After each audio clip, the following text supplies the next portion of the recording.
Hi, this is Kenji from Binance Research, and today I will be recapping our global markets overview for October.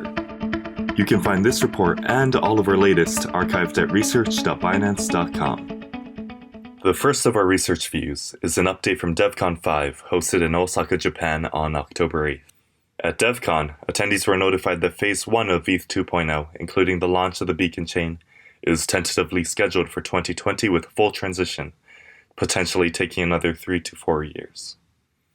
ETH 2.0's launch is still highly anticipated, as network congestion indicators have remained. While the Ethereum network utilization ratio fell from an average of 94% in September down to an average of 70% in October, it is still considerably high. Amidst a number of proposals and discussions at DevCon 5, the Plasma Group presented a potential interim solution to Ethereum scaling issues. The presented concept was a state channel variant, also known as optimistic rollup. Additional common points of interest included sharding, guaranteeing composability, and using proof-of-stake-based consensus algorithms. We have seen proof-of-stake and staking become increasingly relevant in recent months, with $8 billion in crypto activity and a total market size of roughly $15.4 billion. Our full report, titled The Rise of Staking, can be found on our Binance Research website. In other news, Telegram delayed their long-awaited launch of the Telegram Open Network from the end of October to the first quarter of 2020. Projects are gearing up for the announced launch of MakerDAO's multi-collateral DAI on November 18th.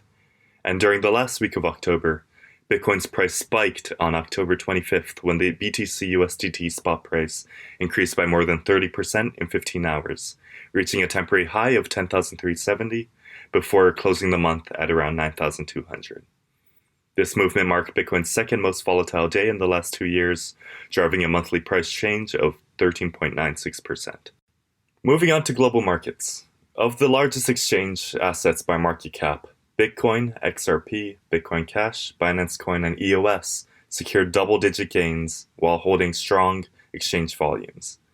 In October, the monthly top 3 gainers on Binance.com were Lend, RLC, and CHZ, while the monthly top 3 with the greatest decline in price were Band, Beam, and NPXS. In October, the Bitcoin trading dominance held above 40% at relatively high levels compared to the first few months of 2019. Meanwhile, the Bitcoin market dominance remained around 65 to 70% in October. In October, we saw 3 new base assets listed, including Blockstack, a decentralized computing network and app ecosystem, NKN, the winner of the October community listing vote, and Kava. Binance USD continued its stablecoin push with 6 base asset listing pairs added on October 21st, and we had 1 fiat currency listing of the Nigerian Naira NGN added to the platform with pairs against BTC, BUSD, and BNB. Regarding Binance DEX on-chain markets, we saw 12 new pairs listed, including several new stablecoins and notable assets reaching a total of 113 actively listed pairs. Bitcoin Cash and XRP were both tokenized as BEP2 assets and listed in October. For Bitcoin Cash, it was listed against BNB, while XRP was listed against BUSD. Nexo was also listed, making it one of the largest assets from a circulating supply perspective to be listed on Binance Chain. Nexo has been one of the largest contributors to Binance DEX total volumes since its listing. This past month also marked the successful completion of the Binance Chain Archimedes upgrade, one of the most notable features being the introduction of BEP3, where atomic swaps between Binance Chain and other smart contract supporting blockchains can now be conducted. Binance derivative markets, especially the perpetual futures BTC USDT contract, had a spectacular rise in daily volumes from the start of October's 250 million up to a peak of $2 billion on October 26th.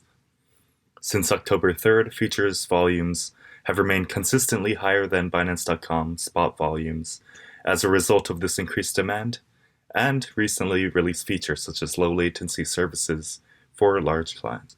On the borrowing and lending markets, 5 new assets have been added for margin trading: BUSD, BAT, IOST, VET, and QTUM.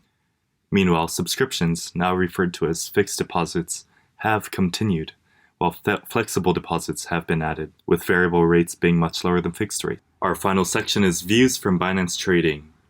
Thanks, Kenji. This is Brian from Binance Trading, and so in our views from Binance Trading section, we're going to be doing a bit of a market overview for the month of October, as well as looking at some of our trade desk's flows. The month of October was definitely pretty wild, which is why we dubbed it a roller coaster ride. But actually, for most of the month, it was fairly dull in a sense. So for most of the month, the markets moved sideways from the $8,000 to $8,500 range, while Bitcoin dominance was at 66%. Really, everything seemed pretty normal, business as usual. But then in the span of about an hour on October 23rd, Bitcoin dropped from 8,000 to 7,500. And this really marked the beginning of a pretty wild 3-day roller coaster ride.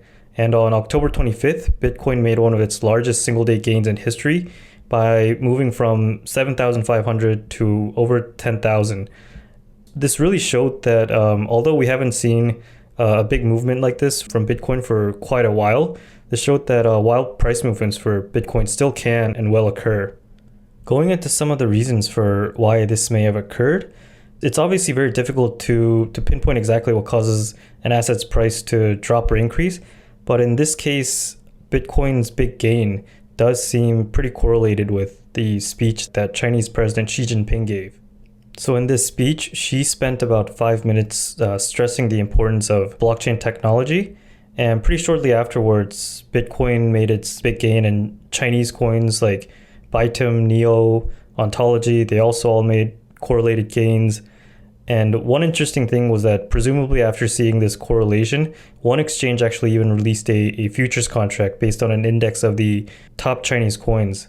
It'll be pretty interesting to see in the future how this correlation holds up. Going into our trade desk's OTC flows, before October 25th, we saw quite a large number of altcoin trades. And we believe that this was because the market was moving sideways. And so traders saw this as a good chance to move in and out of altcoin positions. These flows were mostly sell-dominant, but they included a wide range of altcoins ranging from high market cap coins like Ethereum to really low market cap coins with low liquidity. After October 25th, flows were BTC dominant, with buy and sell flows being nearly equal. And so we took this as a sign that traders were having a hard time deciding which direction BTC would move in after prices fell back to around 9,500. We actually conducted a poll on our Binance Trading Telegram chat room where we asked users what they thought the price of Bitcoin would be on October 31st. And roughly an equal number of users believed that Bitcoin would be above 10K, and another equally large group thought that the price would be below 10K. And then there was another group that responded with exactly 16K as a joke from the meme that was going around.